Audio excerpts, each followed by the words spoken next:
wis ndak lakoni sakabehing piwulangku mung mbok nggo pasrening urip Kurupati.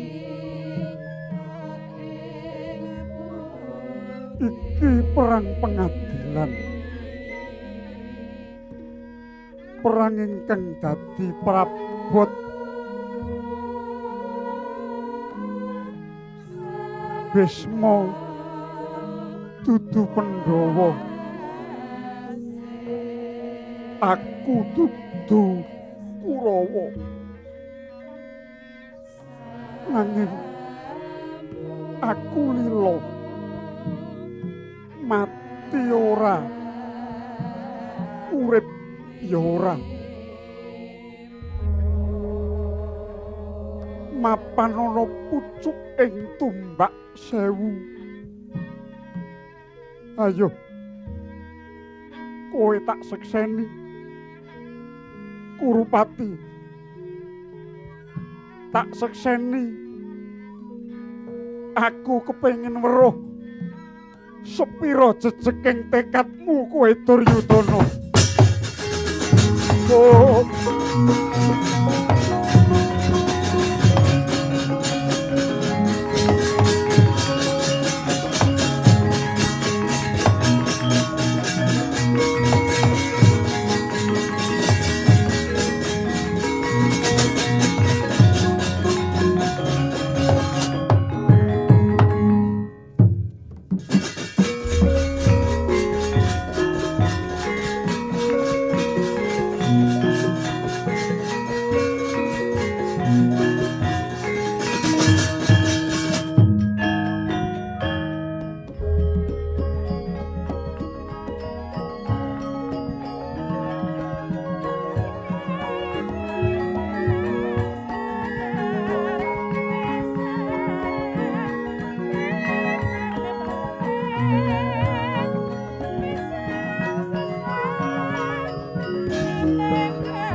Prabangkara rumangsang ing awiyat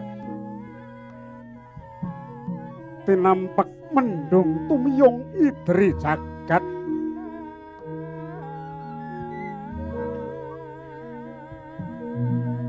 sakedap gebyaring kathit amajariku mendenging kukus Sendawa ingkang ngemuli Tegal Kurusetra kedadak jawah riwis sinrang maruta dadya kekes miris yayah mrawasa tyasing Sang Duryudana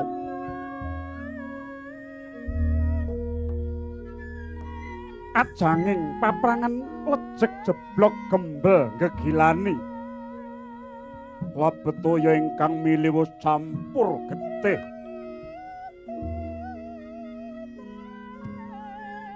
mila datanmu kalamunta ing ganda banger sengak abacin kreta bubrah badang gajah pating galimpang bangke kuda tanpa wilangan tumpeng tindih tumpuk matimbun-timbun hanjetung Sang Kurupati kala-kala gebrak dampar ambekos lir singa kaluwen Syang Bantara Rati hamung cipta pukulun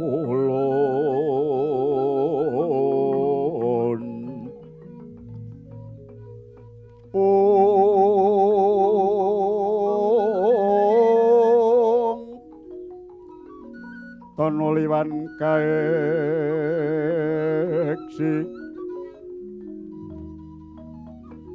mila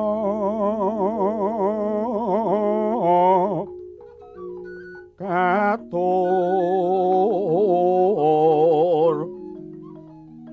ing kang Sundamane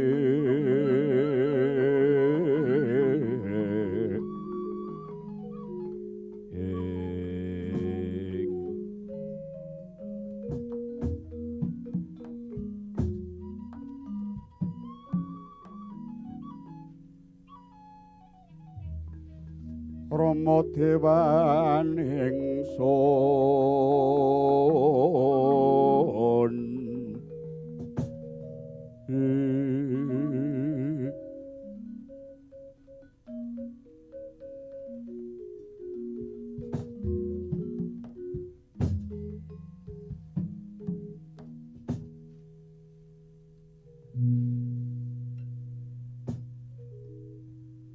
sinuwun sewu lepat ingkang paman tadah wadana nggih mboten nama pupur sawise benjut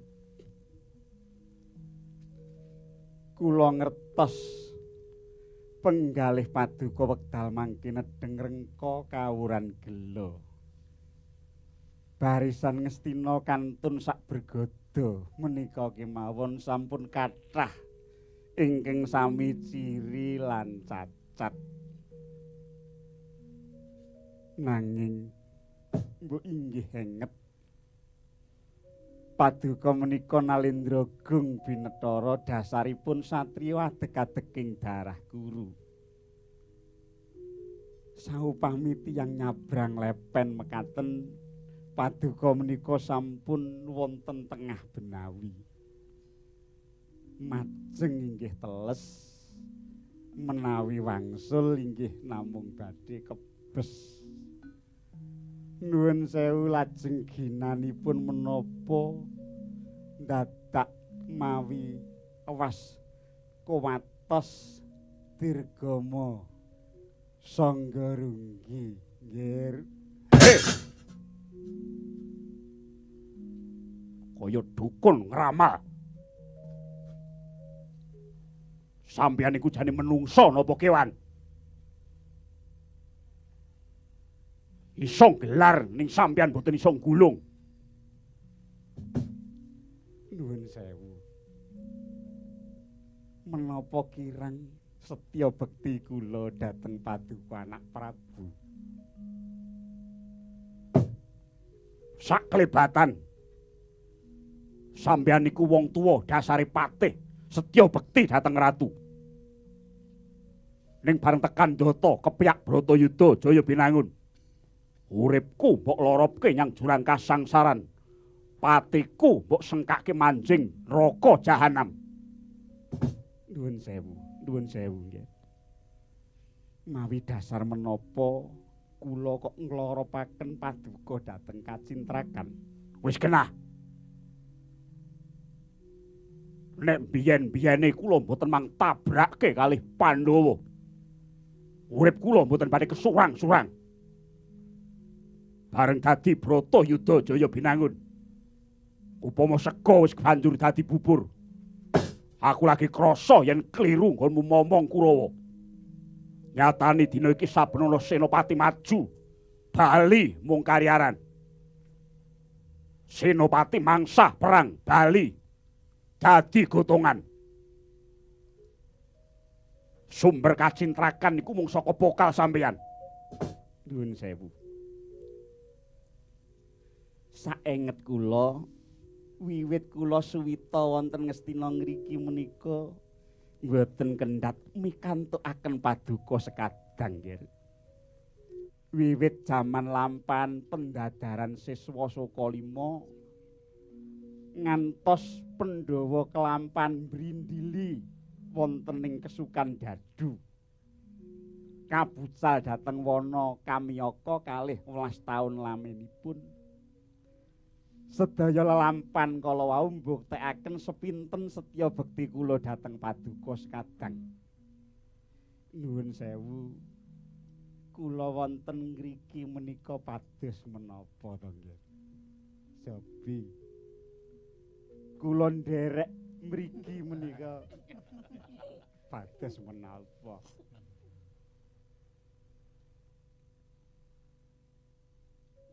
Ning nyatane sing dadi bukti lan nyatane.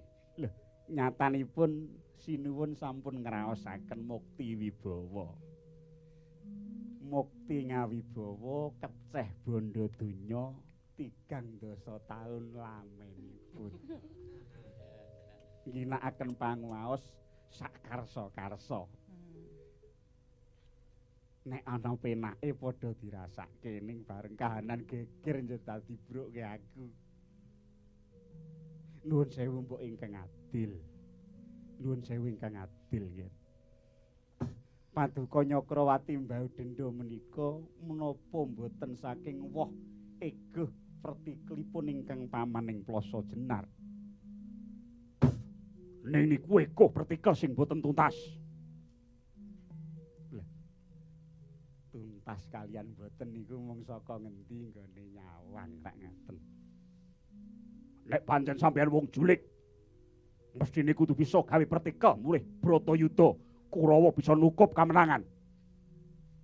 Nuwun sewu, ngonceki perkawis menika kedah ingkang pilah.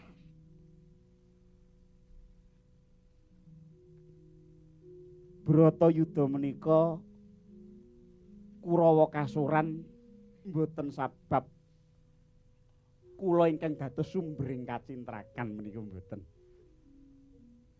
Wong perang menika hitungane mung kudu milih siji ngantarane loro. Nek ora menang ya kalah. Nek ora urip nggih mati. Mboten peduli sanak Kakang Mitra Karuh nek pancen ingkang putra piyambak gugur menika nggih kados pundi malih wong nyatanipun sedaya kala wau sampun dipun sengaja. Mila saben wonten senopati kura ngajeng wonten ing palagan kok mesti nemahi tiwas. Nuwun sewu nggih. Estonipun sedaya wewados kunci pejah gesanging senopati kala wau sampun dipun wuningani dening Pandhawa. Mokal kelakone. Pandhawa niku nggone wong jujur. Alah. Jujur ki lah ya nek lagi dok golek uang.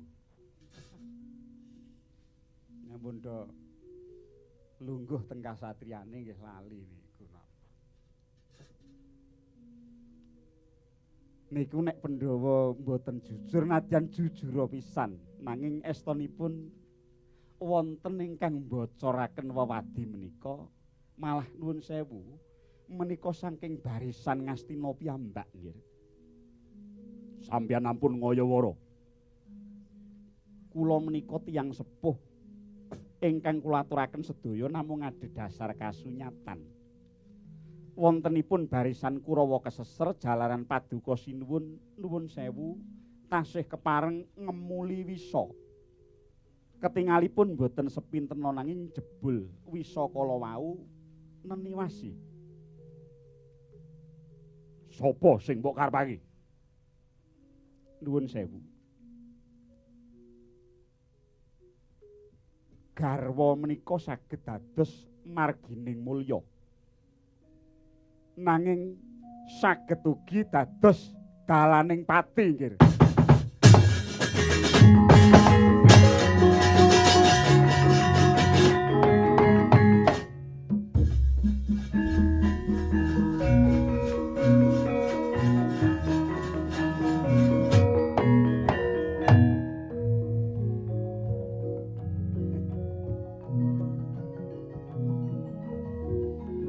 Kahanan wis kaya ngene lho kok dadi bareng wis awut-awutan mung dibrukke karo aku. Ana enake, ana kepenake padha melu mangan, padha melu muntal. Lah kok bareng wis remuk bubuk kaya ngene sing disalahke mung sengkuni sotah men.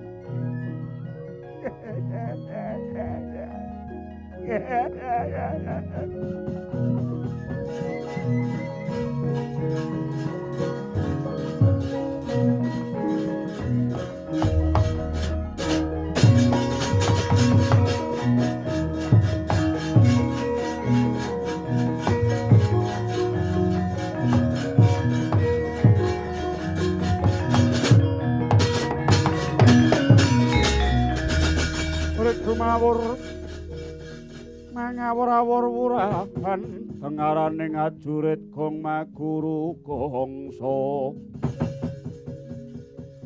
tetekaya butulawar panjriting turangga hesti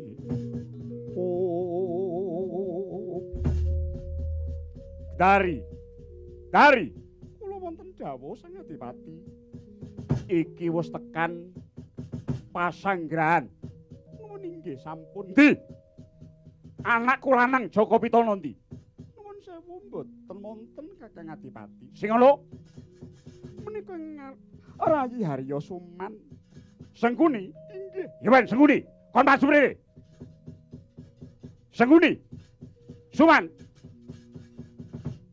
Kula wonten pangendika ingkang adhawuh. Kok lerek-lerek ki ngopo? Batoke.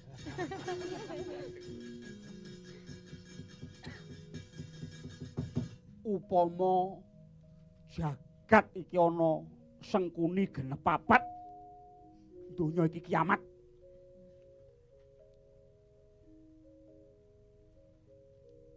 Tak baleni ucapku rungokno. Yen donya iki ana Sengkuni genep 4 donya iki kiamat. Bratayuda Jaya Binangun iki woh tetanduramu. Kowe biyen tak pasrahi tak kon ngomong anak-anakku Kurawa. Supaya tumuju ana dalan bebener liwat marganing kautaman. Nanging anak-anakku ora mbok wulang tumuju marang kautaman, sing mbok wulangke menyang anakku kuwi wulangan gento sengkune. Mataun-taun kowe nandur rasa gething keburu sengit ing antaraning Kurawa karo Pandhawa. Mongko tanduran kuwi yen disirami esuk sore mesti banjur woh ngrembaka. Tanduramu ya awoh mbiyet ning kok awoh balung, awoh cumplung, merga nggonmu nandur mbok sirami nganggo getih. Anakku Kurawa cacah 100 mung kari loro. Duryudana karo Kartamarma wae saiki ora genah juntrunge. Ning parandene kowe kok isih urip. Sengkuni. Ora iso bela patine anakku. Tak gecek ana kene kok.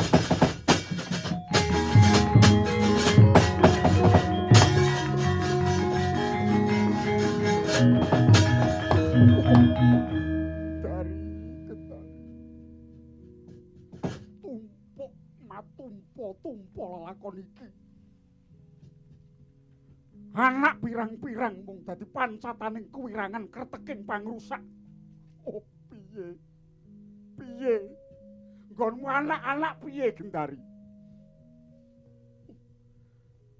Kowe mbiyen tak kon duwe anak loro rane telu wae kowe ora trima. Loh ku nuruti karepmu. Nganti kaya babak dengkulku. Dijak leren sewengi wae kok. Apa tumon ratu kok mbok pakani wak asu. Dari. Wis gage nek kaya ngene iki tak jaluk gunemu, kowe ngomongo Gendari, omongo.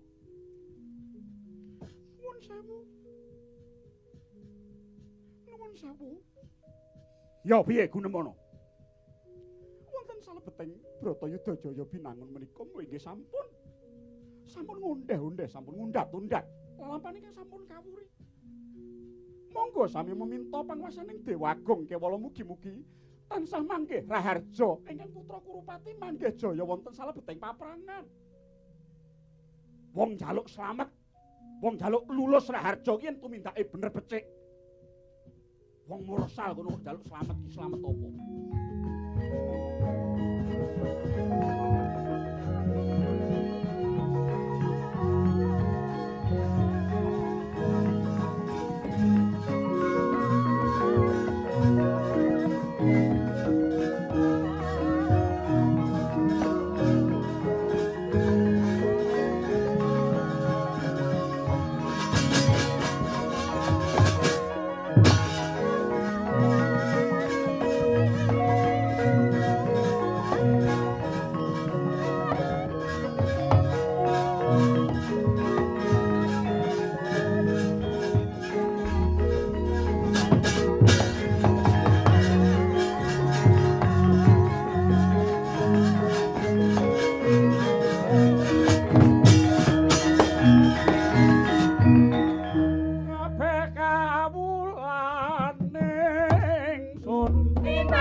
sangat pirang renang pekinem betombe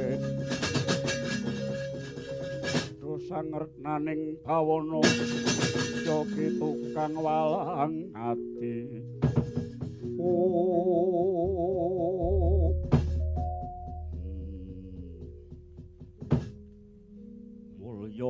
mulyaning urip ora kaya Duryudana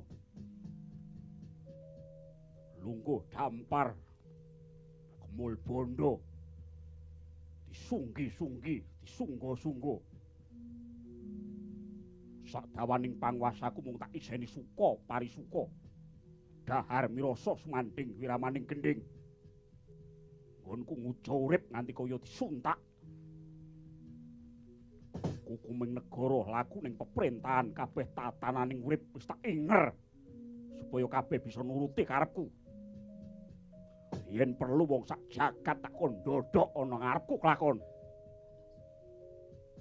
nanging jebul tinemune kabeh kumpes pepes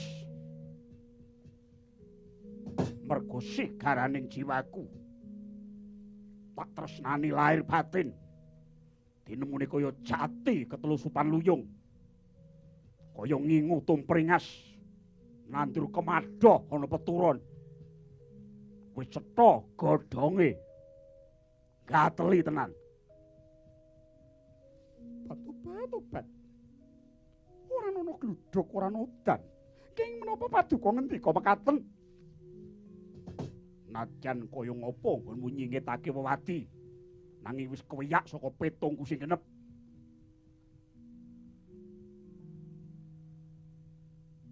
lahir kowe dadi bojoku nanging batin kowe begundale Pandhawa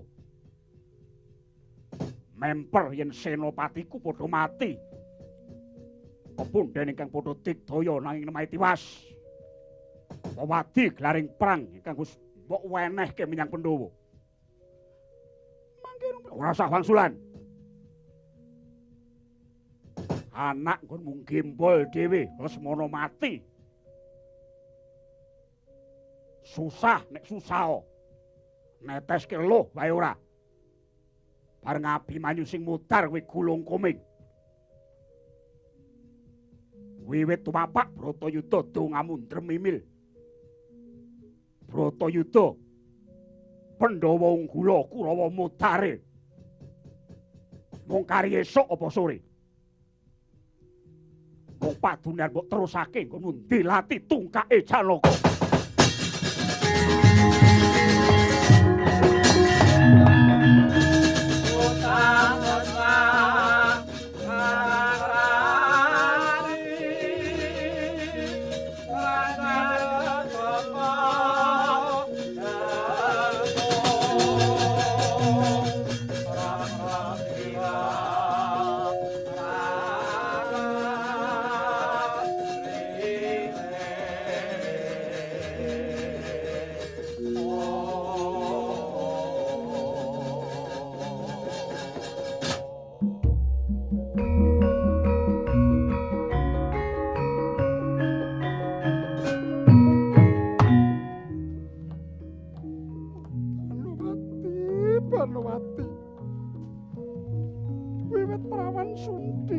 tansah ngati-ati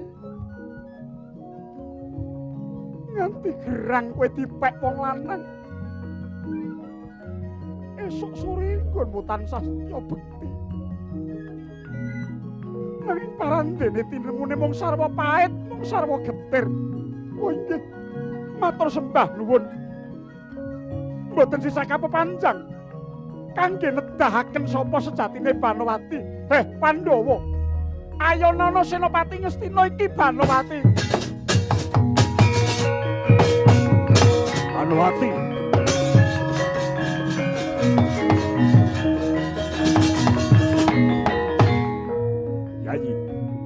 Yayi. Elingo. Si Adya aja makut pupuh. Nuwun sewu.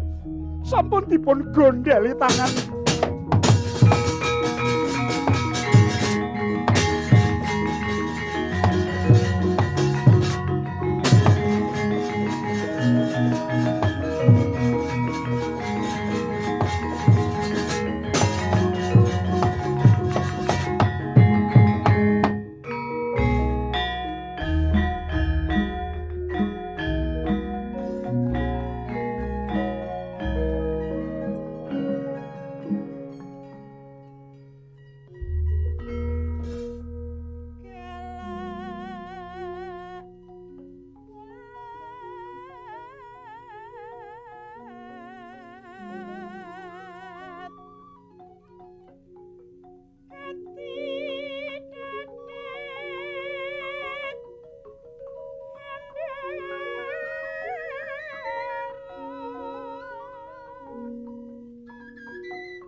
kaya ngene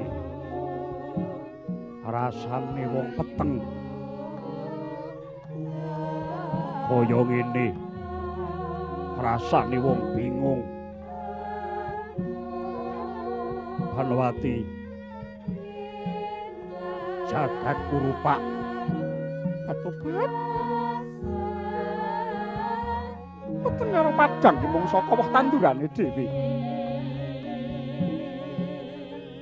dados ratu menika sampun kebangetan ling gugu karo ucape kiwa tengen.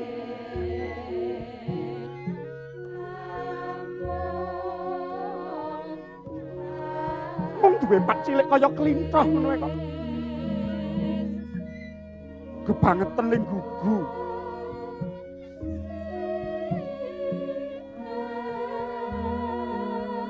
Ratu kondang sak jagat kumawani nekem mustakane 1000 negara. Nanging parandene kalah ucape karo Patih Mejenun. Kula menika bojo sanes tangga. Kula menika garwa sanes batur. Yen tangga ora wenang nyampuri perkara. Nanging yen garwa menika sigaraning jiwa lho sinuwun. Bumi goncang kanjeng langit. Kelap-kelap katon lir gincang alit risang mawe gandrung sabaran kadulukir moyak mayik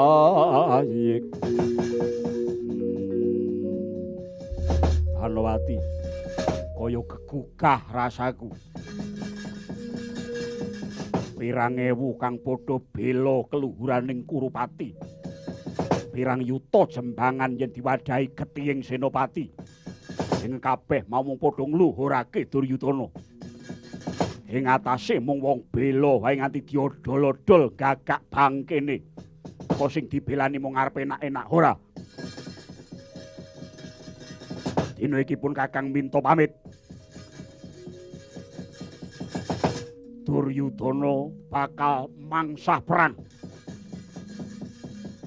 nadyan mung karijen nanging wanci wis nemtokake.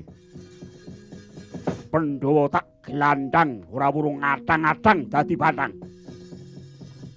Kaya ngene rasane wong urip ingkang belani tekate. Nadyan bumi langit iki tangkep Duryudana tetep jejeg. Nadyan Pandhawa bisa ngitung lintang. Nanging ora bakal bisa ngitung besok kapan pecating nyawaku.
Lajering perang ingkang kebak penandang iki mung demunung ana aku sak sedulur.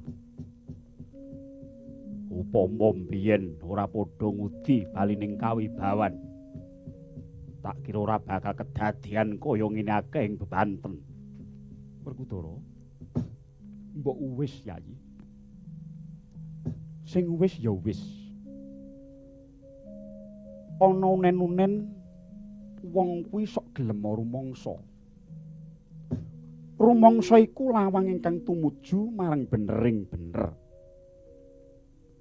Tegese rumangsa mono bisa meruhi marang lupute dhewe Yayi.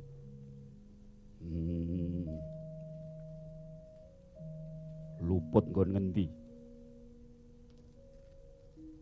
Tak baleni meneh. Rumangsa mono tegese bisa meruhi marang lupute dhewe. Luput kuwi ora bakal kelantur yen ora dibenerake lan diowahi. Benerake lan ngowahi mau ora bakal bisa kelakon yen ora ana niat. Niat kuwi mau ora bakal teka sadurunge rumangsa. Gong.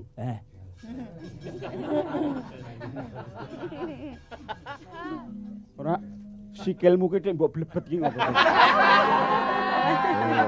Sangkine dah. Aku kok pola tamu kok ndedet ki ngopo. Aku kuwi mangkat perang nggawa juru mangsak tak. Lah wong karepku tak tumpake gerobakku kok.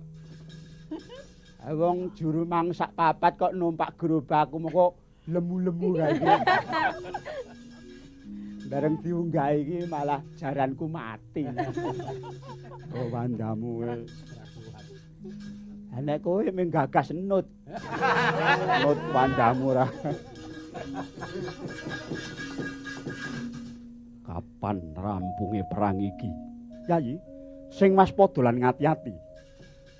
Pun Kakang Mansyadi cara wong munggah gunung wis teka putuk. Saya abot godha rencanane.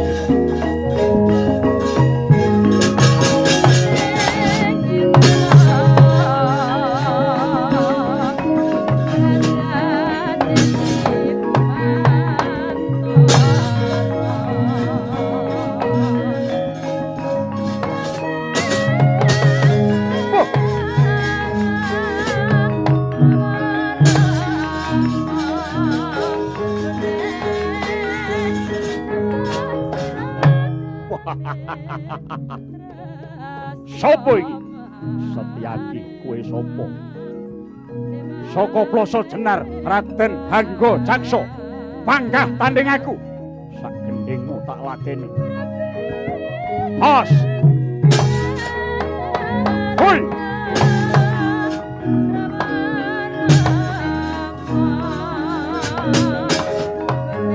Hoi. Hoi.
Adhiku sekloron dadi banten. Amuk Suramrata, Jayamrata imbang-imbang mangsa padha.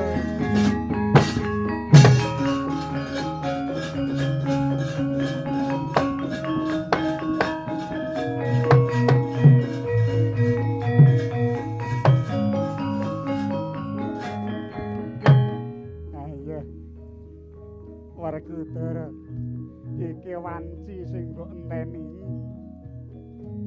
Mataun-taun kowe tak rubuhke martabatmu.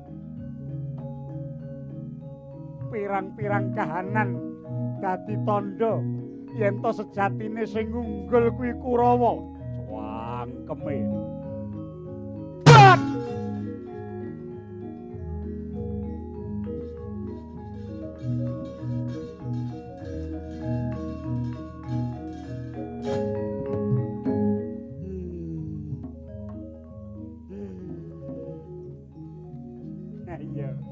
Katokno butimu le. Ayo Nger. Ayo le. Ayo le. Ayo le.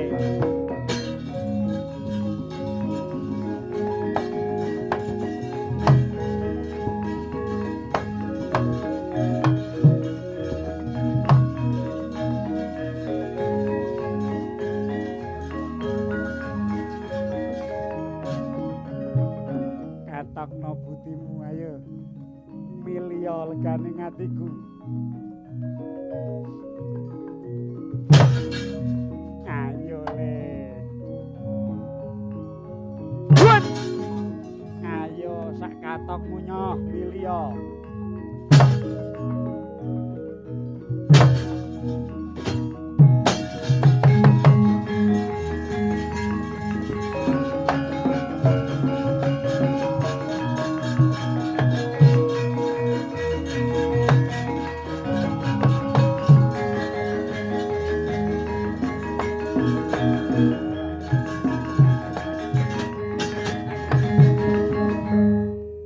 Bali iki piye kuwi?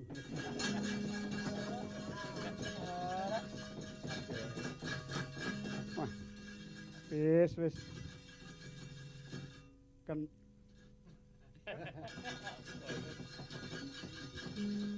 Petruk bareng kaya nyela-nyela wae ta. Nek mboten enten kula napa jalan? Senengane kok ora wong kok diapa-apake kok ora empan kok. Asem iki ora.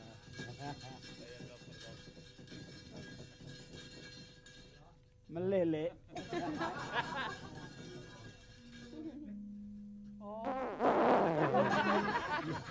Abang kok cebar. Badokane iki apa? Kok kena nganti mer. Ayo. Ngeroyok sak balamu. Ora-orane tinggal gelanggang colong playu. Wah, setan alas. Menungso ora tata. Ulet kulite sing kuning. Pedro, Nun. Bapak Mundi. Bapak. Bapak Mundi. Bapak. Randimo. Semar. Non? Semar. Aniki. Bocah dik, engko nek tak tembiling dadi apa kowe? Dadi apa kowe? Ngopo iki? Ora urut. Goleki iki lho.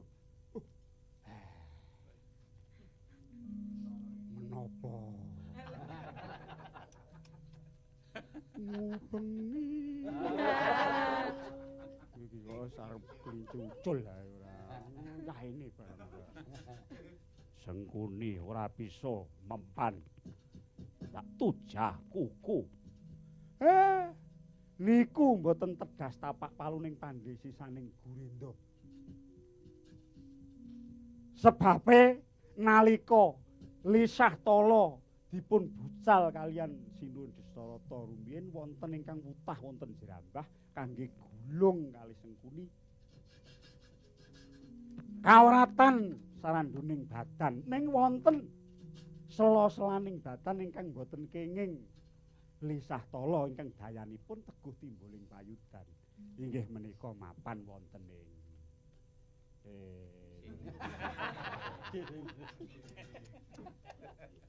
silit.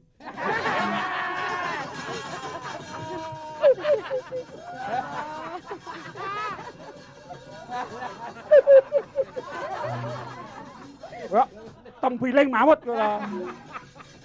Wadidan apa dubur ngono lho, apa cantoka ngono. Kuwi ora usum. Usume kuwi, ayo omong. Gatek kowe lho. Menawi dipun jajah bener.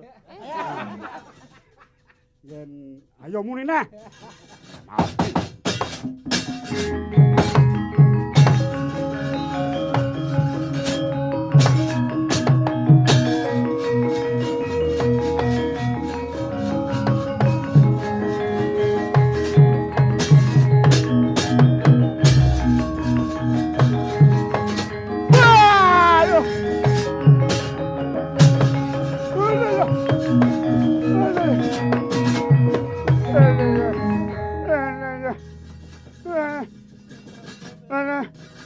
Pedro, Nun. Ini. Gon ngendi? Halah rek. Ngono nek ya lek. Mbok eker-eker. Tano.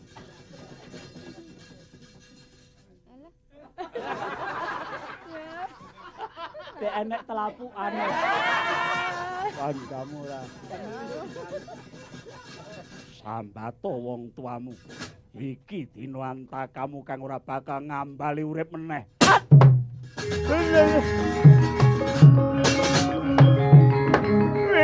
Yo mati ngene.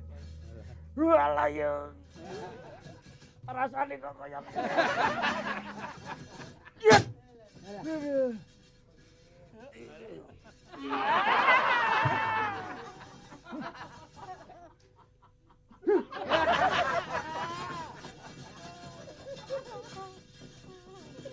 Napa Mas?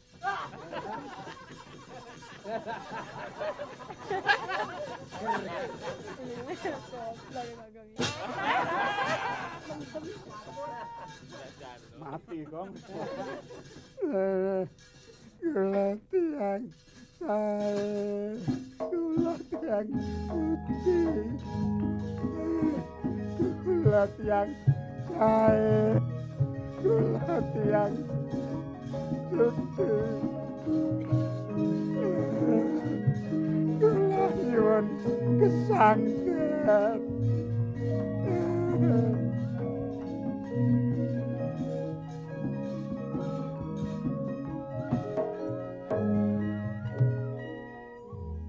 Sengkuni iki durung bisa mati, isih ngenteni wah yaning mangsa Kalasena.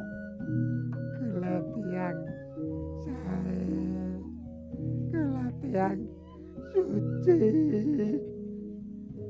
Aku tak goleki jejonggoling Kurawa.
Setyaka kula wonten dawuh Prabu. Pirang-pirang dina iki banyuning Bengawan buket nggondo arus. Dhuwur kono ki ana apa? Nuwun sewu Prabu. Bawah Paredèn nginggil. Sak mangke nedeng jawah deres. Mila longsuraning Siti Abrit lajeng buketaken toya. Turta tetela menawi banjir sepisanan mekaten kala wau ambetipun arus Po Prabu. Wancine tika ngerak ngene kok udan-udan apa? Inggih mbok menawi saged ugi jawah salah mangsa Po Prabu. Banjur sing pating krampul kaya remukan kreta batang gajah bangke jaran sirah wong. Janjane dhuwur kono ki ana apa? Nuwun sewu, mbok menawi saking paningalipun Po Prabu ingkang kados sampun kirang permono malih labet kedangon anggen paduka Mahasingha sepi. Piye? Balena ucapmu ra cetha mripatku. Rene maju mrene ben cetha. Nggih. Nuwun sewu krana mbok menawi saking paningalipun Wa Prabu kemawon. Estunipun menika sanes batang gajah putungan dedamel. Nanging kebo sapi pitik iwen sami katut ngaradan padusunan nginggil ngrika keblabaking toya bena. Kandhamu bener. Leres. Sing bener ki apane? Sing bener ki iki.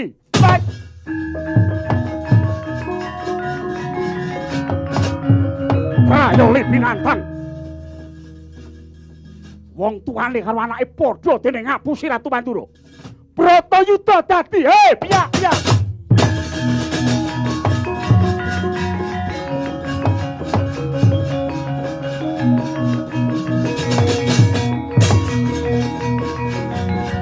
Amuk Surawarta Jawata, iwa-iwa wong sabodho, iki Ratu Pandura.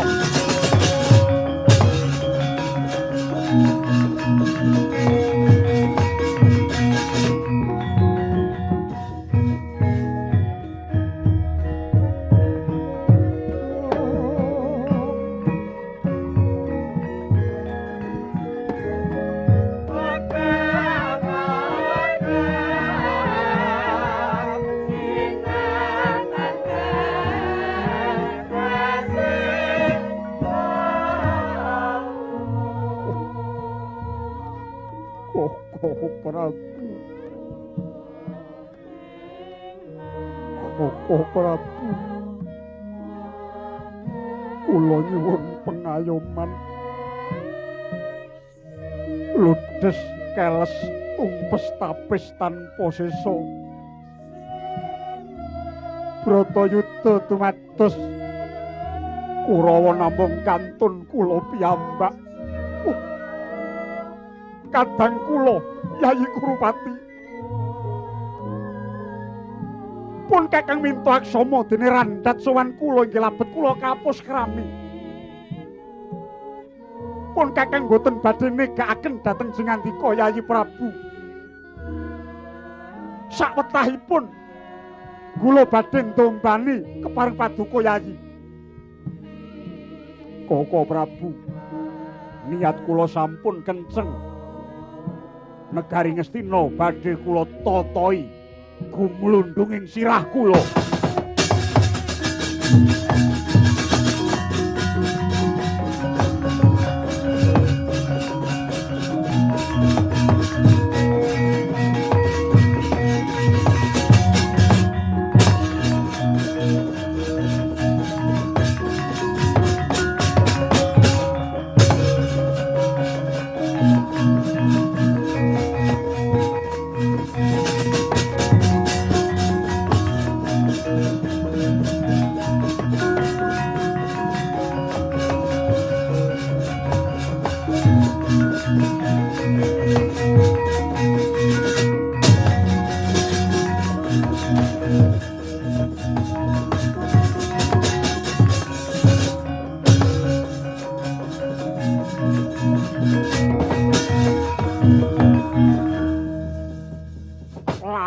Kaya ngene dadine. Koko Prabu ora susah kagen sing trimo. Najan to Ngastina katone mung karyayi Prabu Duryudana, nanging sejatine pun Kakang isih ngadeg-dedeg ana sisihe Yayi Kurwati. Ngastina isih ana wong loro. Mriki nggih wonten kalih. Siji wae wis ngrampungi. Kulamu iki lagi ganas-ganase to. Oh, siji ngrampungi. Aja mbok anggap rubuh negara Ngastina. Jejongkole isih loro. Koko Prabu sampun ngantos tumut perkawis menika. Kula kalian Paduka cekap lenggah wonten sak jawining garis. Ngastina Indraprasta sak jajane kukupen. Yen wis jengkelang bathange Duryudana, wah kelakon pangajapmu.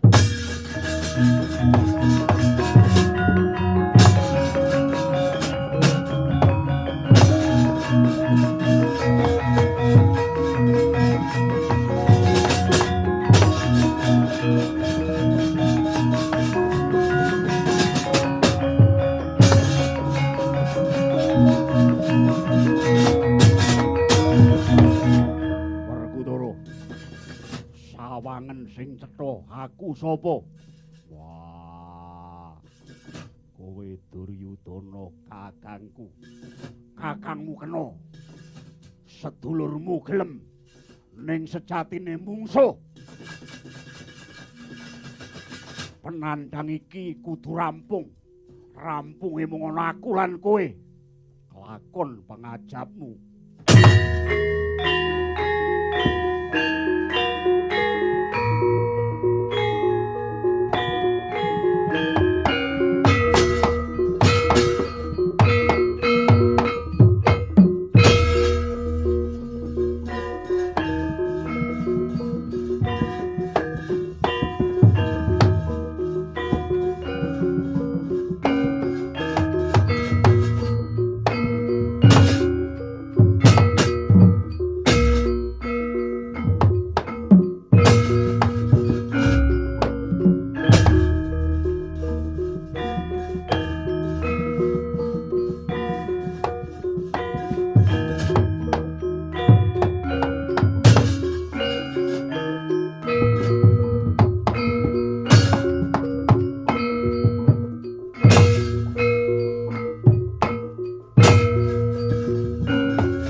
pun Kakang. Wah, tak seblakke dadaku.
dibuangke sembah saumurmu. Oh, Werkudara. Oh, iya. Kowe aja suka-suka.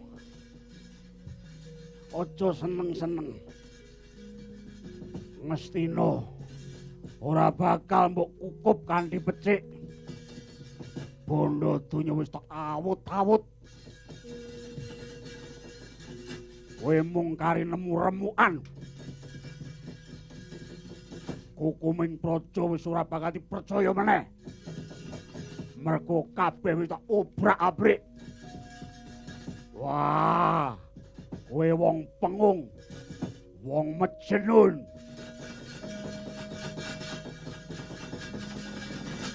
Yo kuwi entuk-entukane gandrung karo sejenenge Kautaman. Kowe gandrung karo kaluhuran. Ning sejatine tau kapan kowe petuk Kautaman? Sing padha dikandhake mung Kautaman lan Kautaman. Ning nyatane ora tau ana sing utama. Wong goblok. Kowe sak sedulurmu ngaku satriya pinunjul. Kakangmu sing kemar-kemer kaya cacing. Apa mbok kira anake Paman Pandu? Kuwi anak nggone setting oleh bedang ibumu Kunti karo Bathara Darma.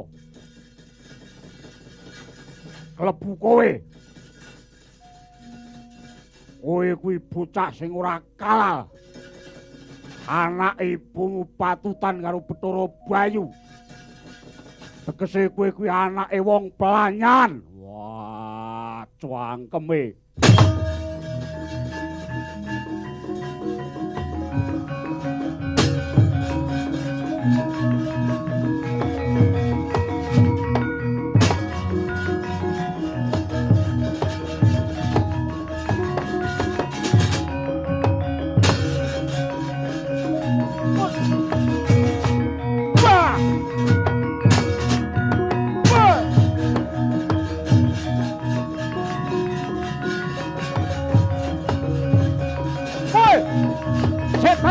Werkudara.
Siadi nganti tinggal tata caraning kamanungsan. Siadi golek leganing ati nanging katemane kakangmu dadi kaya mengkono. Wah. Mbok menawa ngunduh wae ing penggawene. Yayi. Nadyan to mengkene iki durung mati. Marga Duryudana kuwi isih kepi-kepi jroning rasane. Kejaba marang kesugihan bondo donyane uga garwane Yayi Ratu Banawati. Apa dene sing tansah nabet ana rasane ora liya mung pepatih Wrangkanata Ngastina. Harya Sengkuni Yayi.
Pandhawa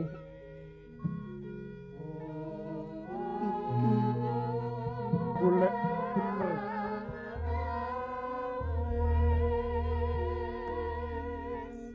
yen kowe permana sejatine donya iki ora ana bebener ingkang bener yo mung wong kang lagi menang iku benering donya ya mung kaya ngono kuwi. Kula wong kang wening budine yen dipermanakake kang sayekti ya wong mau ingkang bener yen del nafsune. Pandhawa dalaning kasampurnan kuwi pancen mengkola lan becik.